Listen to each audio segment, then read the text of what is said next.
What's up, my friends? Right at the chat. I'm so excited that you guys are tuning in tonight.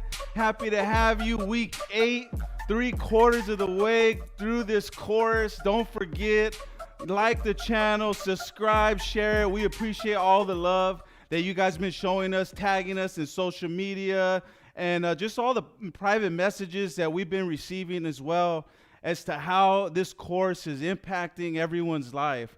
And so it's just really exciting to see that it's having such great results. And today we're in the second week of self-control, and we're going to be learning more about emotions and how emotions are affecting the outcome of our life. And so what I first want to bring up is something that we talked about in previous weeks, which is we are currently viewing our future through the damaged perspective created by our past. And I know that a lot of you have been trying to envision a better you, as we've been talking about that. And it's not easy when you have a lot of trauma, when you have a lot of damaged emotions that have taken place within your life, that you're carrying baggage, that you're carrying heavy stuff. And so we want to find out, how do we cleanse those lenses? And we talked a little bit about reassigning beliefs, and we'll look at that. But I also want to talk more about emotional healing and how we can really process that so that we can move forward with clear lenses, with healed hearts, healed minds, so that we can see a brighter future for ourselves. And so let's go ahead and look at what causes emotional damage. And these are just a few that I'm pointing out that are some common things. I'm not at all saying this is the only thing that can cause it. But right away we see that as we're growing up, many of us have gone through abuse. We've gone through trauma, and abuse can happen in many different ways. Abuse can be verbal abuse from parents, from older siblings, from being picked on at school. There could be physical abuse in the home. Sometimes we've experienced getting beaten with different, sticks, rods, whatever it is, belts, chanclas, whatever it was that, many of us had suffered through some heavy stuff, some traumas like that. And then there was even some, sexual abuse. And that's kind of a taboo topic. I know that it's happened to many people that I've talked to, and it's something that people generally don't like to talk about. They don't like to bring it up. It's kind of something we learn to just suppress and just hide it, kind of sweep it under the rug. But those things that have happened to us have really caused some damage in our life, and it's determining how we're interacting with people nowadays, and it's affecting our family, it's affecting our friendships. And so that's one of the ways that we can have some damaged emotions, is through that trauma. But also rejection. A lot of times when maybe we go through a breakup, maybe somebody says, I don't want you no more, right? Or a divorce. I'm ready to move away. I'm ready to move on without you. And that could really hurt like our self-esteem. That could really start to break us down. And when somebody rejects us, we tend to look at ourselves and start analyzing and picking and saying, well, what's wrong with me? And why don't they love me? And why have they rejected me? And we start to put ourselves down and have a lower self-esteem. And those emotions that we feel, that pain, we tend to carry that pain of rejection. Sometimes we were rejected as children by our parents. We didn't feel loved by our parents. We didn't maybe feel like they were looking out for us. They were protecting us. They were taking care of us. And a lot of us grew up that way, and we ended up on the streets and experiencing even more trauma because of that rejection. And somehow that has followed us throughout life. And so we want to talk about that. And then also failure. Failure can be very painful. When you step out and you try to do something, whether it is a marriage, sometimes a divorce can feel like a huge failure, especially when you have children and you have to face the music and talk to your children, and that can feel really ugly for some time. And then even like in business, I know I failed in business. I failed in my careers many times, things that I set out to do and try to go after big things. And there I am finding myself struggling because I failed again at something else. And that can cause a lot of emotional damage and pain as well that sticks with us. And then also a big one is loss of loved ones. And I know a lot of us are dealing with that right now, and this last year has just been crazy, with everything that's gone on with COVID and just not only the sickness itself and the pandemic, but what kind of depression it caused. It caused a lot of people to start acting out violently, start going out and doing things they wouldn't normally do. And so we a lot of us lost loved ones along the way. I know myself, I have lost loved ones along the way, and it was traumatic for me. When you lose people that are very close to you, that are your immediate family, your close friends, it could really be heartbreaking. And there's a whole process of grieving that we have to go through. But a lot of times we don't go through that process, and we kind of suppress those feelings. We drink it away. We smoke it away. We, eat it away. We do whatever we can to try and not think about those things. We don't process it. And that a lot of times can hurt us. So I want to look at that. How do damaged emotions stay with us and continue to hurt us throughout our life? How do damaged emotions stay with us and continue to hurt us throughout our life? It's very important that we understand again that emotions are energy in motion, literally energy in motion. And emotions are meant to be expressed, not repressed. They're meant to be expressed, not repressed. In order to process our emotional distress and move it through and out of the body so it doesn't get stuck there, we need to learn how to express our emotions in a healthy way. But see, the problem is most of us were raised being taught not to express our emotions, that expressing our emotions was a bad thing. And maybe you were told by your parents or your big brother, big sister, stop crying, you little sissy, or, what are you crying about? What are you sad for? Why do you always get your feelings hurt, right? And so people constantly tell us to repress our emotions, and oftentimes we're taught to take care of our physical hygiene, but we're not taught about our psychological and emotional hygiene. And usually we take a lot more damage emotionally than we do physically. And it's kind of crazy because it's like if someone had a broken leg and we told them, hey, walk it off, stop crying. The pain's all in your leg, right? You can't tell someone with a broken leg, walk it off. The pain's all in your leg. It's the same thing we do emotionally, because we tell people, what are you hurt for? Walk it off. Get over it. The pain's all in your mind, right? But it's very real pain. And so we want to learn about that because we're emotional creatures. We cannot deny that fact. Every single one of us have emotions. And we were born to express those emotions freely. But somewhere along the way, we've learned to repetitively repress those emotions, especially the negative ones. Because a lot of times, when we're happy, we express it, we laugh, we have fun. That kind of just comes naturally and flows out of us. But when we have those negative emotions, we tend to want to hide them from the world. We tend to want to drown them out, and we don't want to face them. See, no one may have been there when you were growing up to validate and help you through this process of expressing emotions in a healthy way. And many times we just met anger with more anger, and fear that we had was unacknowledged, and there was plenty of shame to go around with everything that everyone in our family had gone through. So instead of healing, we build walls for ourselves. Instead of healing, we put on masks so nobody can see what we're going through. And we walk around and we interact, but really there's a mask, a smile that isn't really a true smile. Because deep inside, we're just soldiering on for better or for worse. We're getting through life, but that's not the way we want to live, just getting through. We want to live happy, joyful, healed, whole, fulfilled, as we've been talking about. And it's important to understand how dangerous this is, because when the mind suffers, the body cries out.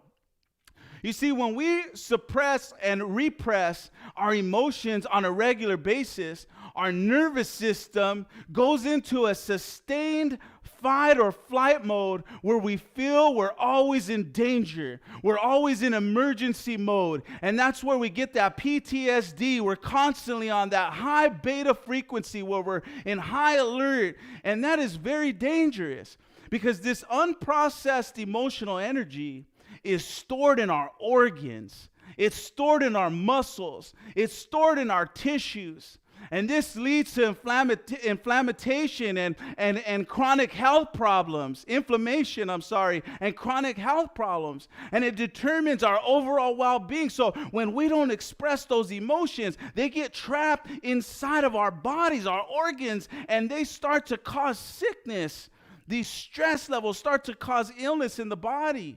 So releasing these emotions can actually change our neural pathways in our brain, bringing us to a place of inner coherence so we can use this energy to repair.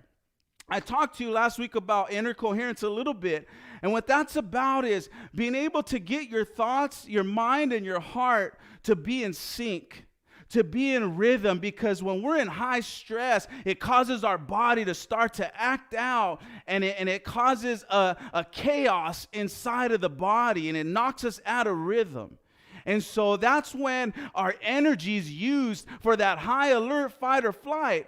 But when we get internal coherence, when we start to settle ourselves down, and start to think and feel in sync in a more positive way, what happens is that energy that we were spending and taxing our body with starts to be built up so that we can repair, so that we can create, so that we can grow ourselves. So it's so important that we learn how to do this. Listen, I want you to understand, we should allow emotional pain to be our teacher, but not our tormentor. We should allow our emotional pain to be our teacher, but not our tormentor. You see, when a tragic event happens in our life, it creates an emotion. I want you to understand how this happens, how an event plagues us for the rest of our lives. Sometimes when we don't process it, this is the process. Something happens, a tragedy. Again, we talked about the different ways this could happen. And then we get an emotion. We get sad, we get angry, we get frustrated, whatever that emotion is created. Now, if we can continue to dwell on that situation, whatever happened, that argument, that loss that we have, or that failure, that trauma, if we just keep thinking it and replaying it over and over, what happens after a few days is it moves from just an emotion, and now it becomes a mood. And now it's not just an emotion, but you're like in a mood. You're in a bad mood. You're in an angry mood. You're in a frustrated mood because you've allowed those thoughts to continue. So then if you keep that up and you let that mood stick around for a few weeks, now it moves from being a mood to being a temperament. And now it's kind of becoming a part of who you are. And neural pathways, you're becoming chemically addicted to that state of anger, unforgiveness, regret. Whatever it is that you are rehearsing over and over is now starting to set in, and it's being hardwired in your brain and in your body. Now, if you keep this up, and you don't process it well, and you don't go through the motions of being able to express it right, and you keep repressing it, and you keep that temperament going, after a few months of that, what's going to happen is it's going to become a personality trait.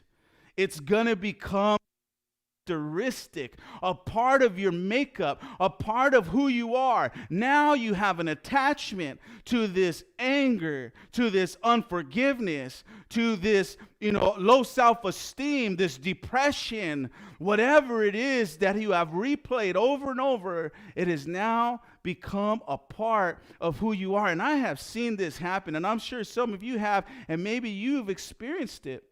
Someone goes through something 5 years ago, 10 years ago, 15 years ago, and they're still suffering for that same event, the same thing that's happened, and it's caused them to become bitter and become angry and a hateful person and a negative person and having a bad attitude all the time, and that's affecting their family, their marriage, their kids, their coworkers. Everything is affected by these damaged emotions. I said that emotions they could be our teacher, but not our tormentor. Like physically, there's actually a disease called CIP, C-I-P. And it's a disease that's very rare, but what this disease does is it causes people not to feel any physical pain. Now, you would think, man, that's a good thing, right? If I don't have no physical pain, that would be great. I can't get hurt physically. I won't feel it. But it's actually very, very dangerous because pain is vital for survival. So when there is a CIP in a person, it's extremely dangerous because commonly what happens is in childhood, people die that have this disease due to injuries and illness that go unnoticed, burns and different injuries that they don't realize they have. They cut themselves, they nick themselves, they burn themselves. And usually people that have that disease oftentimes pass at a young age. Why? Because the pain was there to warn you of something. Pain is not always a bad thing. It needs to teach us. That's why when we put our hand on a fire, it burns. We know not to do that again. Well, emotionally, when something hurts and we have pain, it's okay to learn from that experience, but we don't want to continue on as if we have no feeling, because that is literally going to end up destroying our lives. It's like unforgiveness. Unforgiveness is one of the heaviest baggages that you can carry around. You know, someone said when we don't forgive someone, it's like us drinking poison and expecting someone else to die. So we have this unforgiveness because someone did us wrong. Someone did something to hurt us. And so we don't want to let it go. We're going to hold on to that grudge. What we're really doing is we're drinking poison for ourselves and expecting them to die. Oftentimes those people move on. They don't even care. They may not even know what they've done or care, but we're carrying that around and we're living a damaged life because we're holding on to unforgiveness. You see, forgiving them is not giving them a free pass and saying, you know what, they're innocent. They don't deserve to be punished for that. No, we're not saying that. We also aren't saying that if we forgive them that we have to trust them. You know, you don't have to trust everybody. It's okay not to. If people have broken your trust, then be careful with that. Again, let it be your teacher, but not your tormentor. We have to be able to express those emotions and experience forgiveness. If not, life gets heavy. And it's like, and you may have seen the illustration of a person holding a water bottle.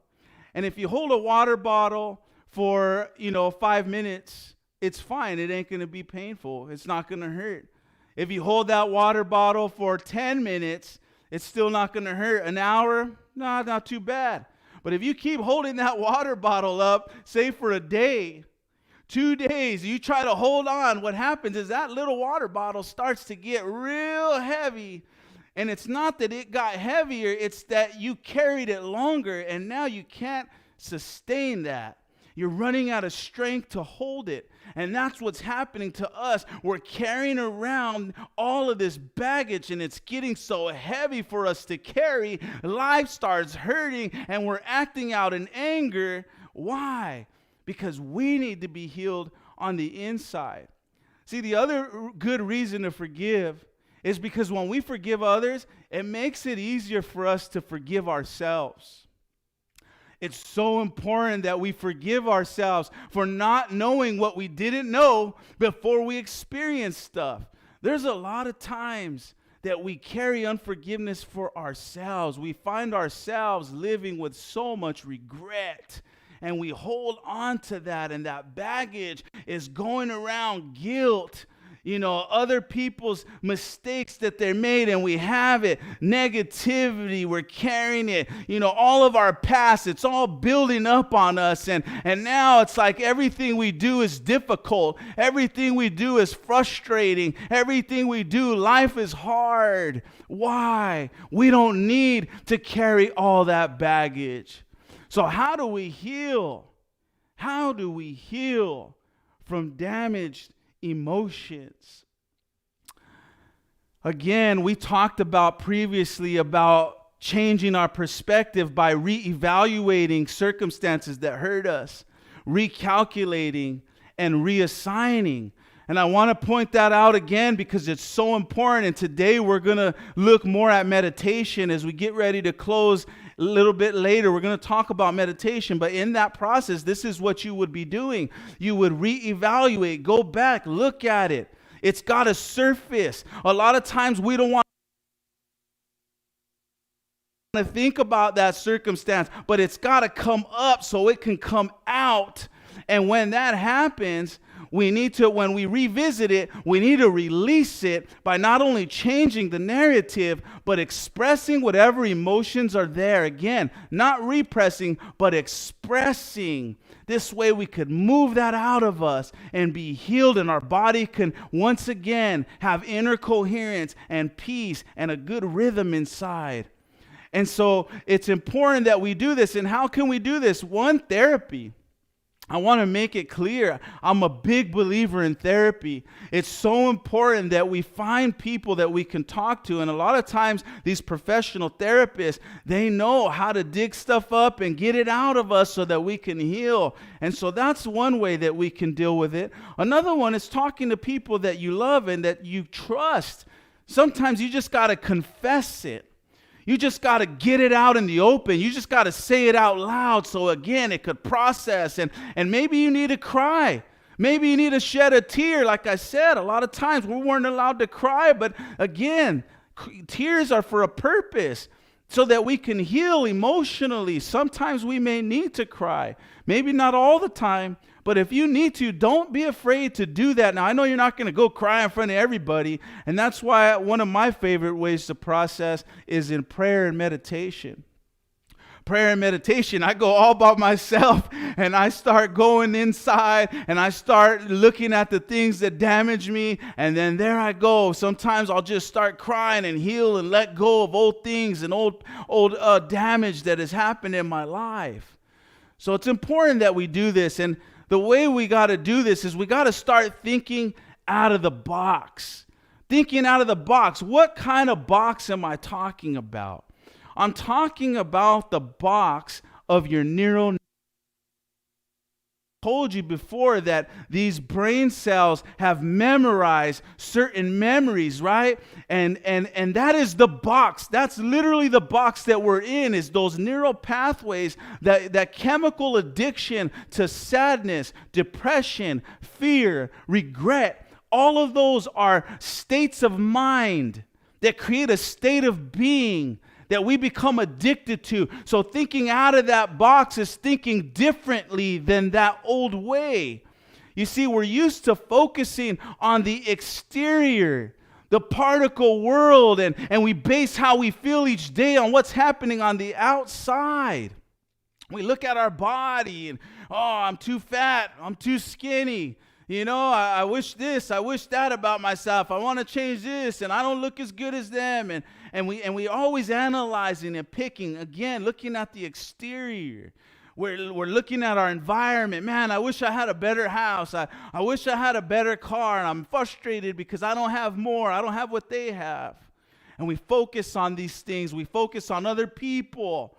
And we're looking at time. My time's running out. Focus on time. Oh, man, I got to hurry up. Always in a hurry. Always in a rush. Never enough time. Again, we're focused on the exterior, what's happening on the outside. But what's really crazy about this is that if you break down our bodies, like if you go down into our cells and you go into molecules and you go all the way down to the atoms that are making up our physical body, inside of those atoms are something called subatomic particles. And what subatomic particles are literally just waves of energy inside. So actually, if you look it up, and Dr. Joe Dispenza talks a lot about this in his book, Breaking the Habit of Being Yourself, but if you go into the reality of how we're made, we are actually 99.9% energy and 0.01% particle matter, physical stuff, tangible stuff. Everything in this world that we see is that way. What does that mean? That means that we are more energy than particle. We're more nothing than something. We're more soul than body. And what does that mean? That's why we find ourselves empty and frustrated, because we're constantly looking at the material world. We're heal that. See, we need to learn how to meditate, because meditation is like training ground, the training ground for your mind. It's a place to start to practice controlling your conscious thoughts, because it's hard to do. There's so much data coming in, so much sensory information that's coming into our body throughout the day. This world is set up for us to constantly be on high beta, high alert, our phone alerts. Imagine back in the day, no cell phones, no TVs. They didn't have to deal with that. Look at us now. We're always addicted to those adrenaline, the adrenaline or the endorphin hits, and you got another like, you got another comment, someone shared, you got an email, you got a text, and you got this endorphin hit, and you got this constant addiction to your phone. Can you put your phone away? Like, most of you probably can't even watch this whole 1 hour without looking at who's texting you, who's writing you. It's difficult. We're so attached, but that's very dangerous, because, again, it's keeping us addicted to the outer world. So I want to talk to you a little bit about prayer and meditation. These are very important, and a lot of people ask questions like, are they the same? Is prayer and meditation the same, or are they different? You see, the difference between prayer and meditation is prayer is commonly seen as reaching out to God, the Creator, right? Somewhere up there in the sky, God's out there, and I'm praying, and I'm throwing up a prayer, I'm throwing up a Hail Mary. I hope He hears me. I hope God gets my message up there. And a lot of times we see prayer as exterior in that way, that we're talking to an entity outside of ourselves. Where meditation is more about reaching into God. Because the Creator's energy is literally sustaining every single person. I told you, we're mostly energy. And so I want you to understand that prayer and meditation actually work hand in hand. They actually work together, and they work well together. Now, I know that this is not a faith-based program, and this is not a religious program, but I do want to point out something here that Albert Einstein said, because he's kind of when we think about science, he's one of the greatest minds in scientific history. And this is what he said. He said, in the view of such harmony in the cosmos, which I, with a limited human mind, am able to recognize, there are yet people who says there is no God. But what makes me really angry is that they quote me for support of such views. So here we see that Albert Einstein saying, look, in the cosmos, there is so much harmony. It's so perfect. The sun is revolving just in a perfect way, not to burn us up. The moon is revolving in a perfect way, not so that we don't freeze over, right? Everything is in a perfect harmony. The whole universe. He's saying, I could see this. So why do people say there's no God? And this is why I have to say to you that I do believe in a Creator. Because the code is too perfect that we live in. This three-dimensional reality is too amazing. And there's, to me, too much proof that there is a Creator, there is a God. And this universe, the way it's set up, is just too amazing. The way your body works, the way the ecosystem works, the way the universe works, it's too perfect. The code is amazing. There has to be an intelligent designer. There's no way. I don't see us coming just from monkeys, because if that's the case, then why aren't monkeys still turning into humans? Right? Why haven't we seen them crawl out of the jungle as newly humans? We were designed with a beautiful design, an intelligent design. Now, there are many different forms of meditation and prayer, so it's difficult to exhaust this subject in the time that we have, but I want to point out a few things that I believe really matters as we get into it. We just have about 15 more minutes before we close here. But here are some important keys to prayer and meditation that I want you to understand, that when you go into meditation and you go into prayer, one of the biggest keys is to have a clear conscience.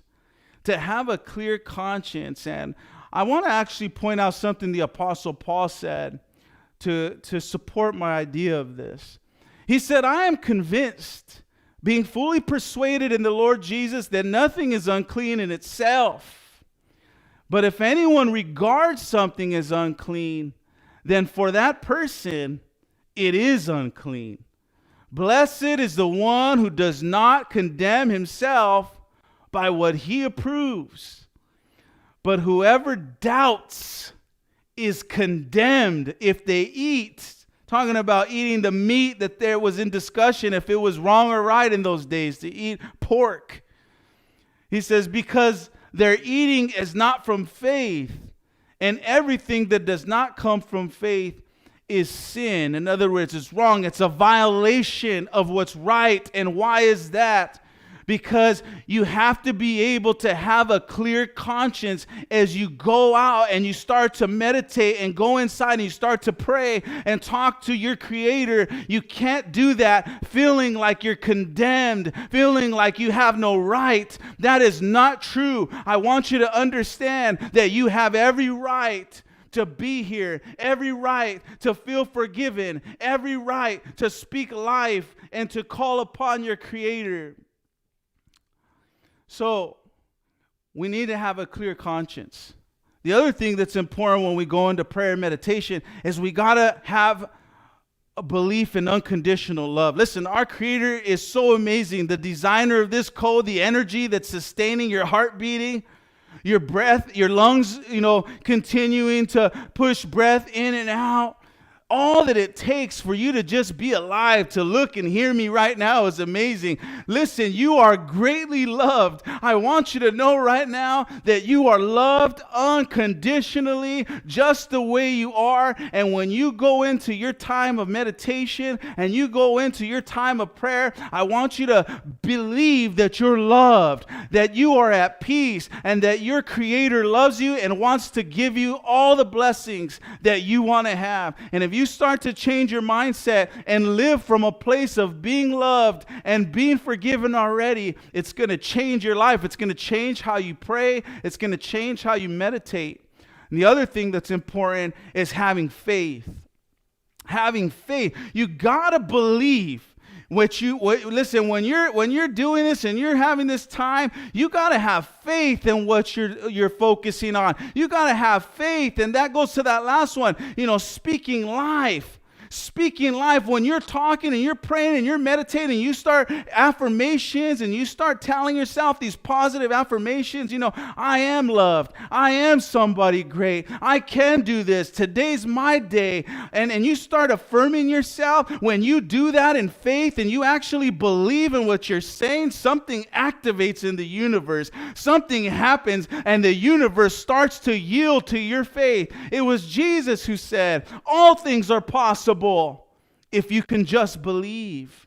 And so it's so vital that we understand the power that we have as human beings to have faith and to start to speak words of life into ourselves. Start to speak life into your world, over your children and your marriage and your business. Listen, I look at prayer more as a platform. It's an opportunity for me to start speaking great things into my life by faith. And I have seen this work in my very own life. So I want to move on again, and let's look at one last thing here about faith. He says, and the writer of Hebrews says, faith is the substance of things hoped for and the evidence of things not seen. Faith is the substance of things hoped for and the evidence of things not seen. So what does that mean? That word substance in the Greek, the original language here, it actually denotes a grant deed. It's talking about having a grant, like when you buy a home. When you buy a house and you get the grant deed, that home, maybe you didn't move into it yet, but you own the home because you got the grant deed. And that's what this is saying. This actual passage of scripture here is saying that faith is this grant deed to what I hope for. I'm not there yet. I don't got the big house yet. I don't got the big car yet. Maybe my business isn't where I want it to be yet, but it's going to happen by faith because I got the grant deed and I'm speaking it into existence. It's so important that we do this because when we start to believe and we start to think this way, it starts changing the way we feel. And that creates coherence. And what that does is amplifies our signal into the universe, amplifies our vibration. And this is literally being measured by doctors and scientists. And when you have that rhythm inside and you have that peace and that wholeness and you start to direct yourself and all of you is going in the same direction and believing the same thing, these vibes start to come out in the universe. And before you know it, that electromagnetic signal starts to draw back into your life the events that you're praying for, you're meditating on, and you're believing in. It's so cool how this works. And I hope you try. That's going to be your homework for this week, is to really try to meditate and create this state of being so that we can broadcast better vibrations into the world and bring back a better reality for ourselves. See, most people are focused on all the negative that's around them today. So, I don't have this, I don't have this, I don't have that, I wish, and I don't, and focused on what they don't have. And so that's creating more of the same. We need to get away from that, and we need to start practicing these forms of meditation. Now, meditation has been practiced for thousands of years, used to increase inner peace. It's also commonly taught by therapists today to assist their clients in managing their stress levels. Again, I told you, the world is built today to keep us distracted, to keep us on stress mode, and that's hurting us, and it's actually killing us. I like what Dr. Robert Anthony said. He said, the secret to life is to live in this world without allowing the world to live in us. We want our boat in the water, but we don't want the water in our boat. We want to live in this world, but we don't want the world to live in us, right?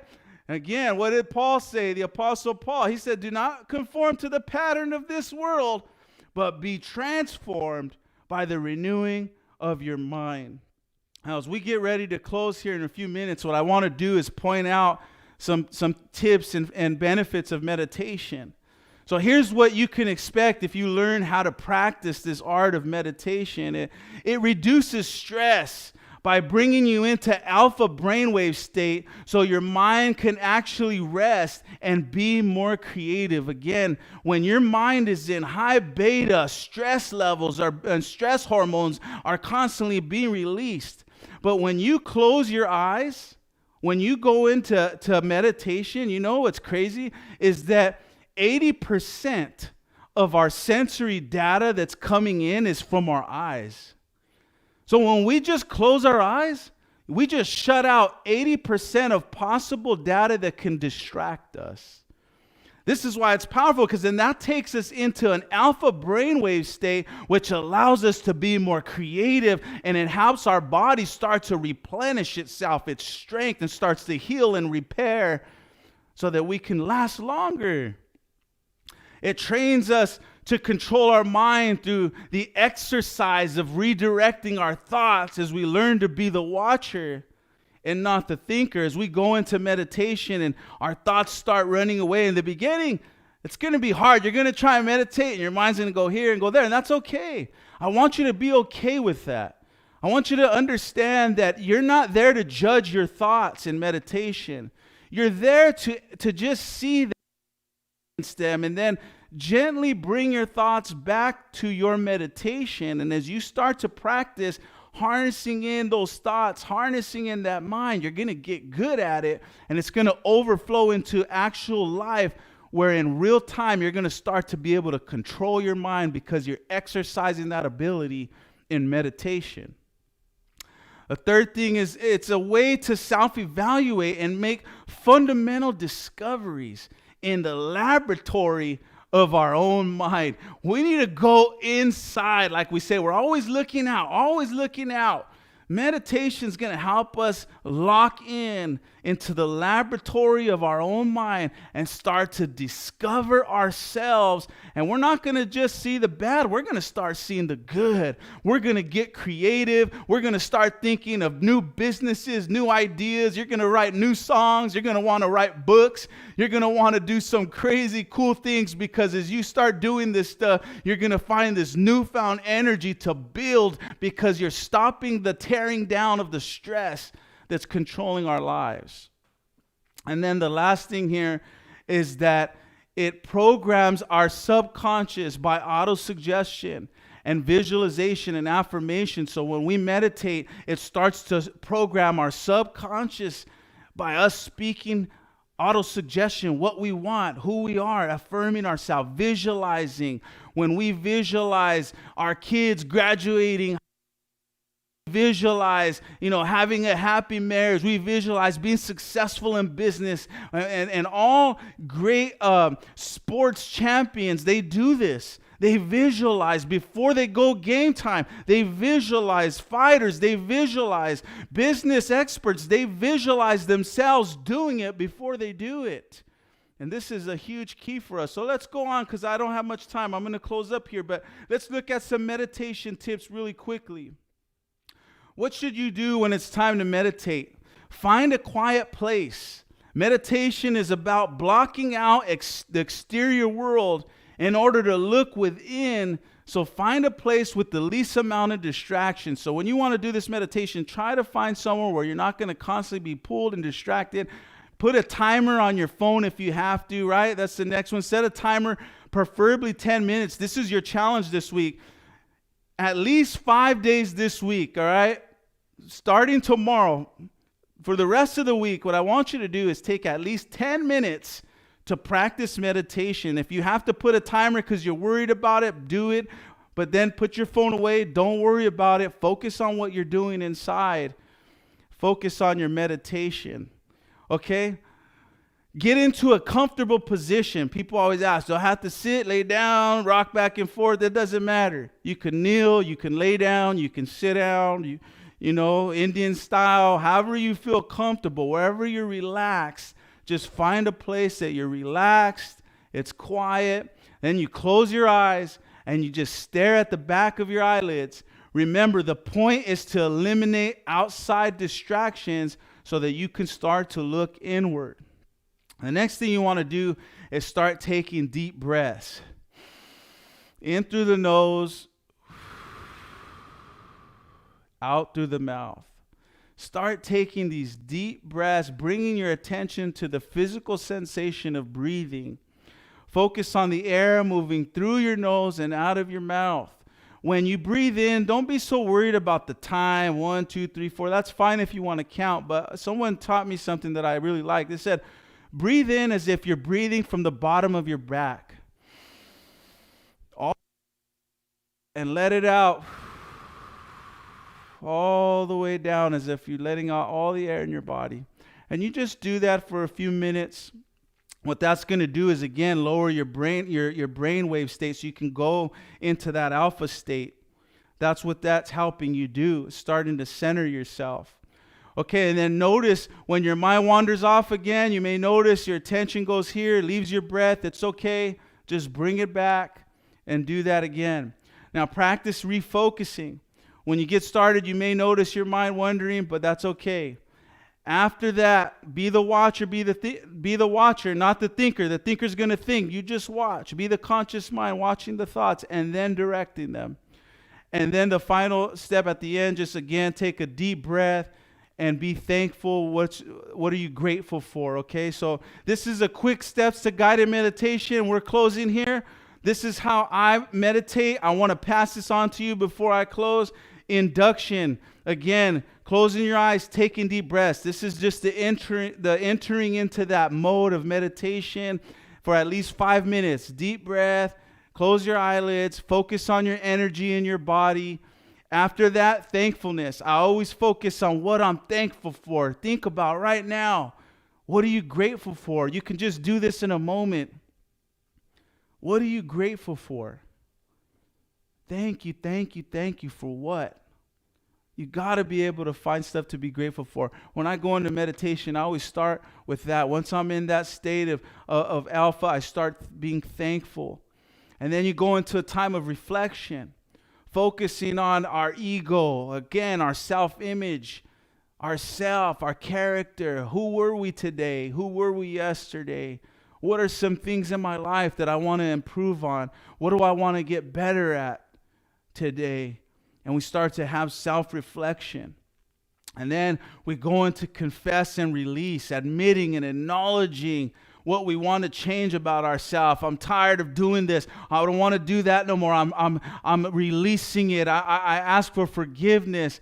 I forgive myself and I release this negativity, this regret. I release it to my Creator that can take that ugly negative energy from me, take away that guilt, that anxiety, that fear, and begin to just ask to replace that with strength, with wisdom. And then as we do that, if we think about someone that we need to make amends with, maybe we need to say sorry, then maybe that day that's something that we go work on. And then we go into request, asking your heart's desires. Jesus said, you have not because you ask not. We just got to ask sometimes, ask away. Ask for your greatest desires. It's all right. Think big. Start asking for some crazy stuff. It's okay, right? There's limitless possibilities. What do you want for your health? What kind of prosperity do you want? How do you want peace in your life? Ask it in faith and believe that you'll receive that. And then also, again, visualizing, focusing on what you want in the future. What do you want things to turn out like? What do you want you to look like? How do you want you to be? Right? And then when you do that, when you know it works is you just don't see it in your mind, but you feel it. Like if you see yourself in that new car, that new house, focus on it until you feel it, like smiling, or your kid and you see them. Like I often see my son being successful and I'll imagine myself just congratulating him and I'll have this overwhelming feeling of joy, like I can't help but smile. That's when you know you're doing it right. And then affirmations, speaking positive statements over yourself. I'm smart, I'm beautiful, I'm handsome, I'm strong. I have faith, I have courage, I have wisdom, I'm going to be successful. You start speaking life to yourself. And then gratitude, again, at the end, just feeling that gratitude of that healing, the provision that you're going to have. And when you do this, listen, this is what's going to happen. It's going to feel like this glass of water, because what happens is we get dirt inside of us as we go through our days and we get all this, we collect more dust and more negativity. That's just how the life works. So when you go back and you do this, it's like this overflow of new water, this new energy, this new life. When you go into this state and you start releasing this negative stuff and you start believing in the positive, it's like all the dirt comes up and comes out. And when you get up from that place of meditation and prayer, you're going to feel peace. You're going to feel joy. You're going to feel like doing something positive. You're going to feel happy with where you're at. It's so important that we do this. And I want to close with this. As I close, I want you to understand something. This stage of control, self-control, again, self-awareness, self-control, self-mastery, knowing, doing, being. This stage is the hardest stage right now, the doing. It's not hard to become aware. It's not hard to know.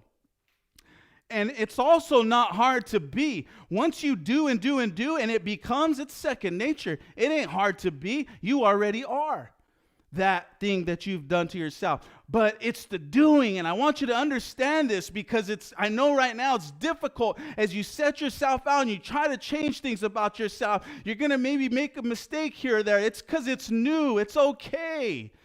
Go easy with yourself, but just be consistent. Dust yourself off. Get in your prayer and your meditation.